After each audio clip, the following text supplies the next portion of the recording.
Hello students, आज के lecture में हम लेसन सॉल्यूशन के कुछ न्यूमेरिकल लेकर आए हैं।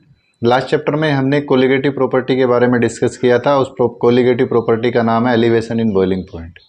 एलिवेशन इन बॉइलिंग पॉइंट का फॉर्मूला बना लिया था और फॉर्मूला मेकिंग होने के बाद अब हमने न्यूमेरिकल स्टार्ट करने हैं।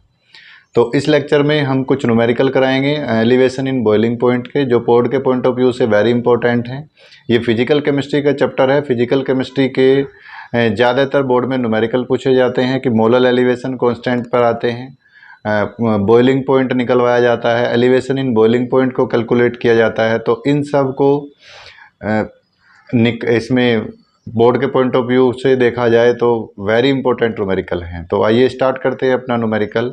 हमने एक न्यूमेरिकल लिखा है। क्या न्यूमेरिकल है? न्यूमेरिकल है कि calculate the molar mass of 1.3 gram of which when dissolved in 169 gram of water gave a boiling point at 100.025 degree Celsius, kb of water equal to 0.52 kelvin mole inverse.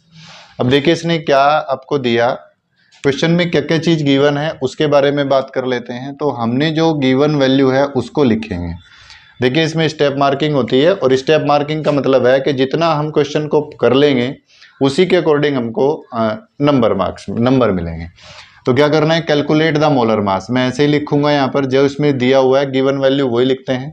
तो calculate the molar mass of solute.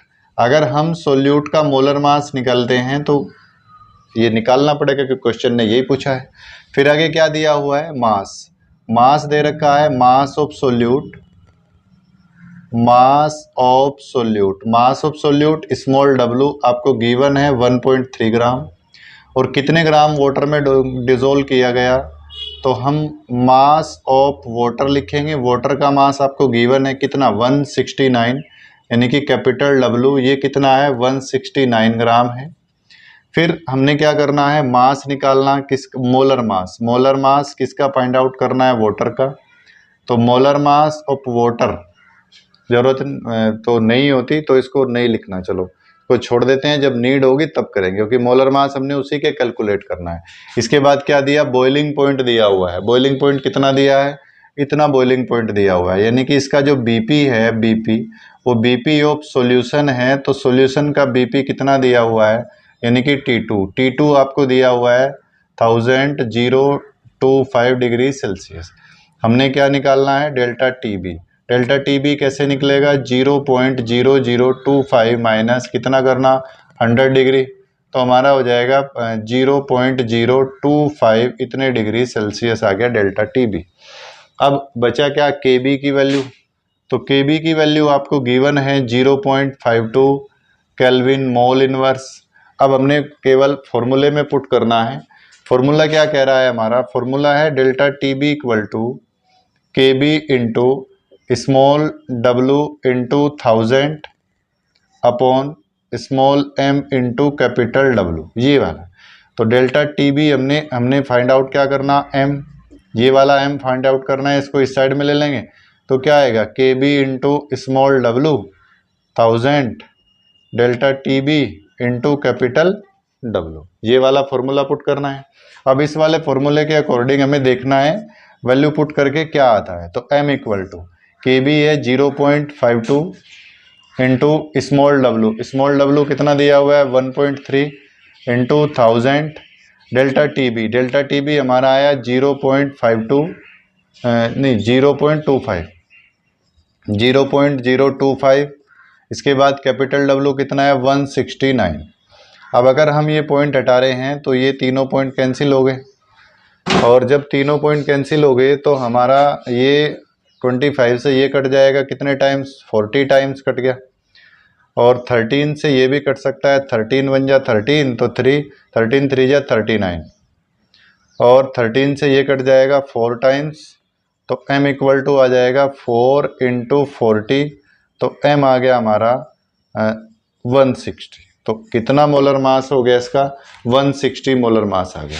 तो questions बड़े easy होते हैं, बस फ़र्क इतना होता है कि हमने उसकी लैंग्वेज को देखना कि उसकी लैंग्वेज क्या कह रही है, किस लैंग्वेज में वो हमसे पूछ रहा है, उसी के बारे में हमने अपने क्वेश्चंस को करना है। तो ये जो हमने क्वेश्चन किया, अब हम इसी के बेसिस पर एक दूसरा क्वेश्चन करते हैं, एक क्वेश्चन और स्टार्ट करते हैं। उस क्वेश्चन में थोड़ा सा चेंज करते हैं। तो क्वेश्चन नंबर सेकंड क्या कह रहा है? नेक्स्ट क्वेश्चन कह रहा है कि calculate the boiling point of solution. Question क्या है? क्वेश्चन कह रहा है, question number 2, calculate the boiling point of the solution. Solution का बॉइलिंग पॉइंट निकालना है। क्या सॉल्यूशन का बॉइलिंग पॉइंट निकालने हैं? क्या दिया हुआ है? 0.36 gram of glucose in 100 gram of water. क्या कहा इसने? Solution containing 0.36 gram of glucose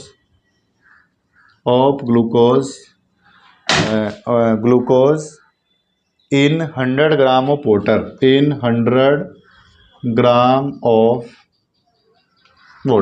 water में डिजोल्व किया हुआ है। और आपको केबी की वैल्यू गिवन है, केबी की वैल्यू आपको गिवन है। केबी इक्वल टू दिया हुआ है 0.52 इतने केल्विन मोल इनवर्स, ये आपको केबी की वैल्यू पुट दे रखी है। तो हमने क्या करना है? सीधा सा क्वेश्चन को सोल्व करना है। सीधे क्वेश्चन सोल्व करने के लिए हमने क्या करना पड़ेगा? इस क्वेश्चन में जो वैल्यू गिवन है वो वैल्यू हम पुट कर लेते हैं। उसके बाद हमारे क्या करना? डेल्टा टीबी की वैल्यू आ जाएगी। डेल्टा टीबी की वैल्यू आएगी तो T2 माइनस T1 करके हम उसका आंसर निकाल लेंगे। तो देखिए क्या करना, कैलकुलेट करते हैं इसको। Solution calculate the boiling point of the solution. Calculate boiling point calculate करना है तो ये लिखेंगे हम boiling point of solution. Boiling point of solution, solution का बॉइलिंग पॉइंट कितना है? यानी कि T2 पूछ रहा है। T2 हमने क्वेश्चन मार्क लगा दिया। कंटेनिंग 0. इतने ग्राम ऑफ ग्लूकोज, ग्लूकोज का मास यानी कि मास ऑफ ग्लूकोज C6H12O6, ये होगा स्मॉल w कितना है? 0.36 ग्राम है। फिर क्या करना है? मोलर मास फाइंड आउट करना है। तो मोलर मास ऑफ C6H12O6 यानी कि हमने मोलर मास किसका? m, इसी का ही m निकालना है। ग्लूकोज का कितना होता है? 180। नेक्स्ट हमारा क्या आया? जब 180 ये हो गया तो अब क्या बचा? Molar mass. अब मास आया किसका?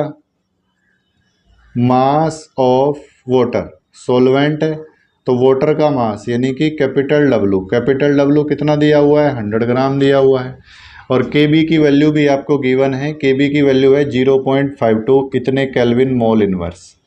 फॉर्मूला क्या करना? डेल्टा टीबी, केबी लगाना है into small w into 1000 upon small m और कैपिटल W।